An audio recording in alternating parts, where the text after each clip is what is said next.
Oke, rekan-rekan mahasiswa, selamat datang di kelas teknik peliputan dengan topik metode wawancara. Topik sebelumnya adalah observasi. Semoga Anda semua masih ingat poin-poin pentingnya ya. Segera setelah wabah mereda, kita praktik reportase supaya punya jam terbang. Oke, pengantar dulu.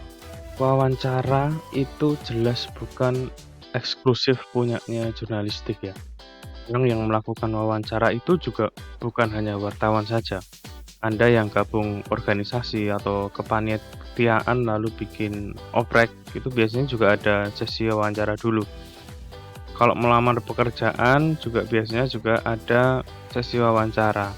Tapi konteks di topik ini adalah wawancara sebagai bagian dari teknik reportase.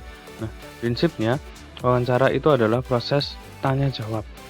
Kita dilatih untuk punya keterampilan memahami isu dulu, lalu memunculkan pertanyaan-pertanyaan untuk disampaikan kepada narasumber.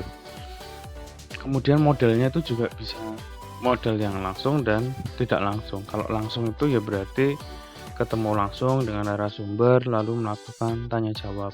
Yang tidak langsung itu berarti kita lewat media perantara, bisa telepon, video call, email, atau sekadar chat.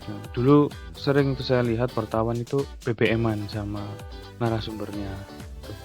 Nah, apa tujuan dari wawancara itu? Banyak sebenarnya, tapi paling tidak ada 3. Yang pertama, kita tuh minta pendapat atau opini. Biasanya ini banyak dilakukan kepada analis, peneliti, pengamat, dan sebagainya gitu.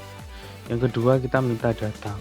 Meski sebenarnya kalau data itu berupa angka kan lebih enak kalau bentuknya dokumen ya, tapi sering kok para pejabat itu menguasai data, jadi kita bisa langsung tanya aja, wawancara aja. Lalu yang ketiga adalah kita mengkonfirmasi. Jadi misalnya ini penting banget ya. Jadi karena berkaitan langsung dengan reputasi sebuah institusi. Misalnya ada isu pembungkaman kebebasan berekspresi di sebuah kampus. Wah, itu kan jelas kondisi yang ironis. Karena bagaimana bisa institusi akademik yang seharusnya mendorong demokrasi dan kebebasan berekspresi, kebebasan berpendapat, kok malah memasung kebebasan itu sendiri. Tapi apakah isu tersebut benar? Nah, ini kan perlu dikonfirmasi dulu. Misalnya ke pejabat atau ke aktivis kampus kayak gitu. Oke, lalu kita masuk ke ini ada foto-foto. Ini sebenarnya saya lupa tadi masukinnya kenapa. Oh iya, ini karena acara-acara ini sebenarnya juga mewawancara orang ya. Najwa ini wawancara orang, biasanya politisi dan sebagainya. Konteksnya serius ya, formal ya. Tapi beberapa kali juga agak santai nih. Kalau yang ini siapa? Deddy Corbuzier ini dia juga wawancara, mungkin ada hiburannya sedikit. Kalau yang bawah jelas itu hiburan banget ya sih, siapa? Andre dan Sule itu. Kemudian Kick Andy, nah ini biasanya mengangkat tentang human interest. Semuanya wawancara, tapi wawancara yang seperti apa yang akan kita pelajari, yang paling kita terapkan di mata kuliah ini. Oke, ya beberapa jenis wawancara yang perlu kita tahu. Yang pertama adalah wawancara berita. Ini jenis yang paling umum Anda lakukan kalau jadi wartawan ya. Jadi ini wawancara untuk mendapatkan keterangan, konfirmasi, opini, dan sebagainya. Kemudian ada juga wawancara pribadi. Ini wawancara tapi untuk memperoleh data tentang diri, pekerjaan, kemudian track record, dan sebagainya. Ada yang juga menyebut ini sebagai wawancara biografi gitu. Kemudian ada wawancara eksklusif. Nah, yang ini sering sekali ada di TV atau di YouTube gitu. Misalnya wawancara yang dilakukan sendirian, tidak bersama dengan wartawan yang lain. Misalnya wawancara eksklusif keluarga presiden di Istana Bogor misalnya gitu. Kemudian wawancara kasual atau sambil lalu. Nah, ini biasanya terjadi secara kebetulan. Misalnya kita wawancara pejabat ketika menghadiri acara. Kemudian ada juga wawancara jalanan atau on the spot. Bukan on the spot yang 7 keajaiban dunia versi on the spot itu ya, bukan. Tapi ini biasanya wawancara saksi mata atas suatu peristiwa di sebuah tempat gitu. Misalnya ada kecelakaan atau ada kebakaran atau ada kerusuhan atau apa, siapa saksi matanya langsung kita wawancara. Kemudian ada juga wawancara tertulis. Nah ini ya tertulis berarti menggunakan komunikasi tertulis, bisa email, chat dan sebagainya.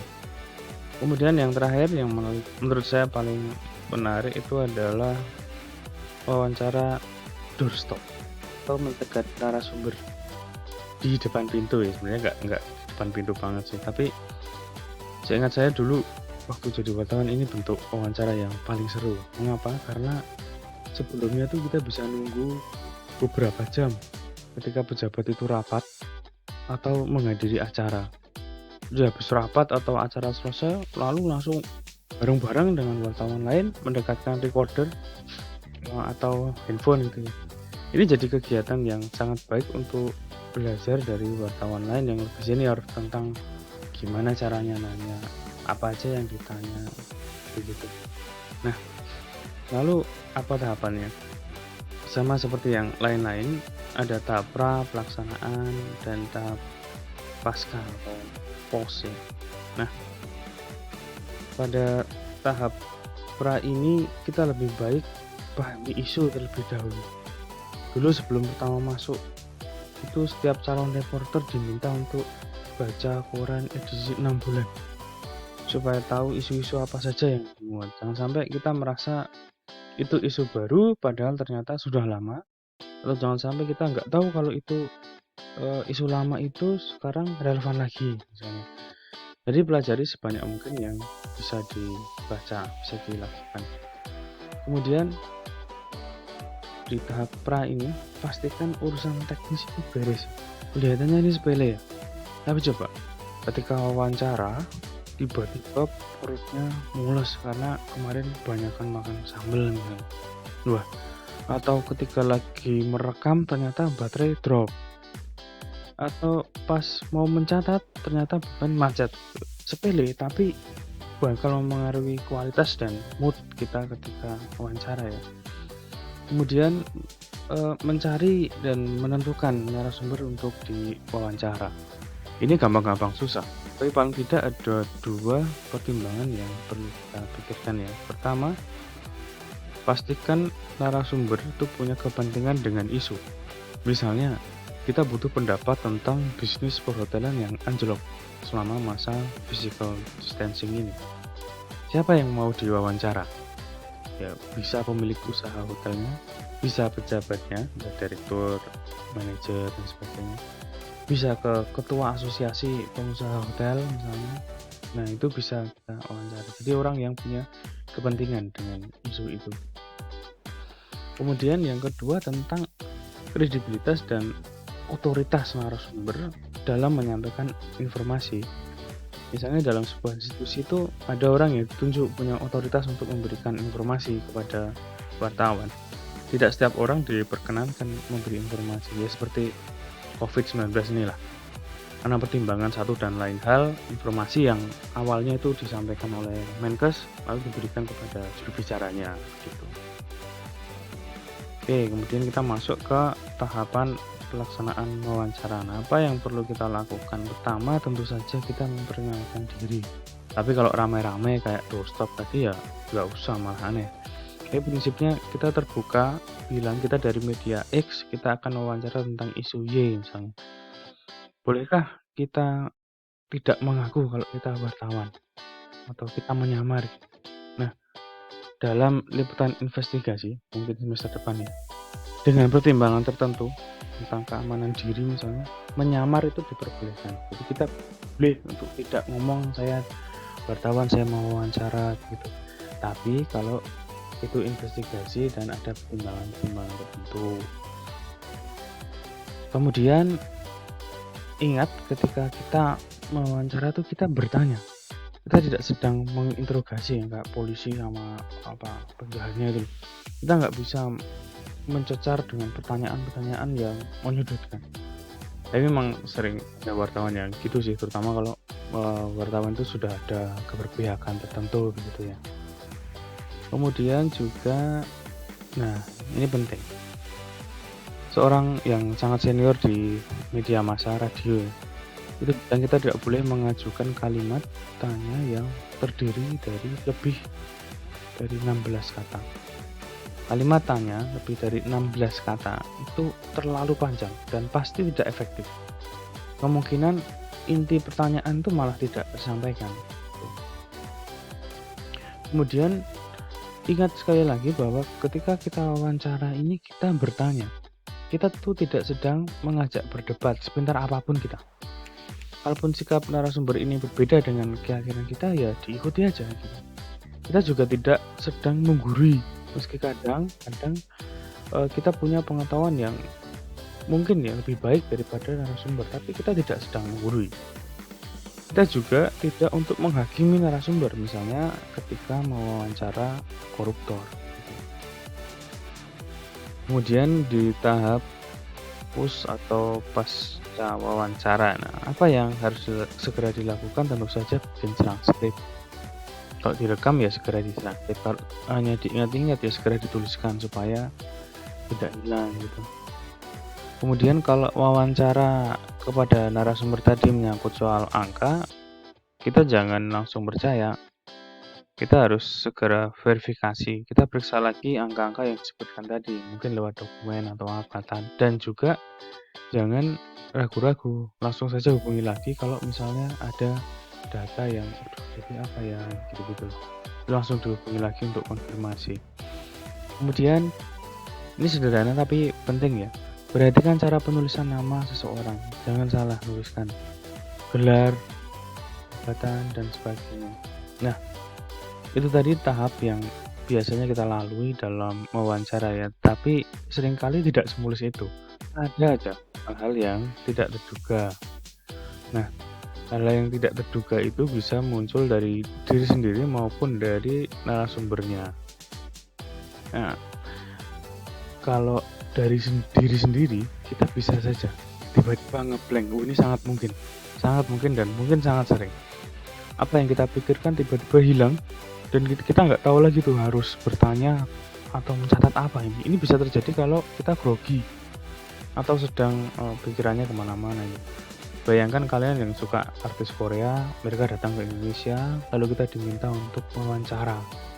Bisa jadi yang dipikirkan adalah gimana caranya kita bisa foto sama artis itu, bukan malah wawancaranya.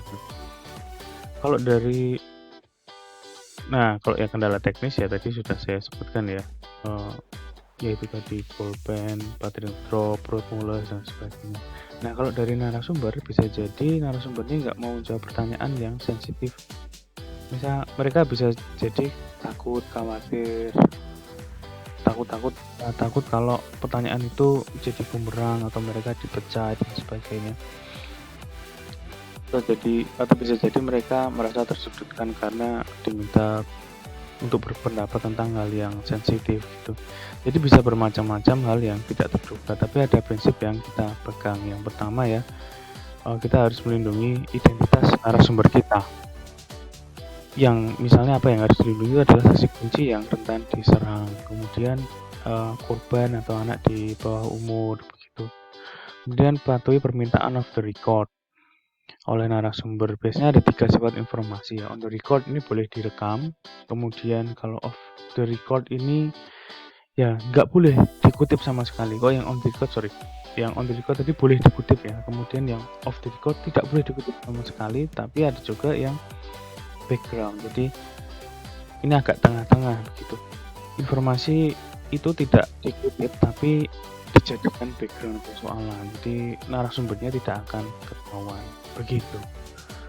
Nah itu saja yang bisa saya sampaikan. Kita berharap wabah segera mereda lalu Anda bisa segera terbang ke sana sini untuk praktik reportage. Amin. Terima kasih.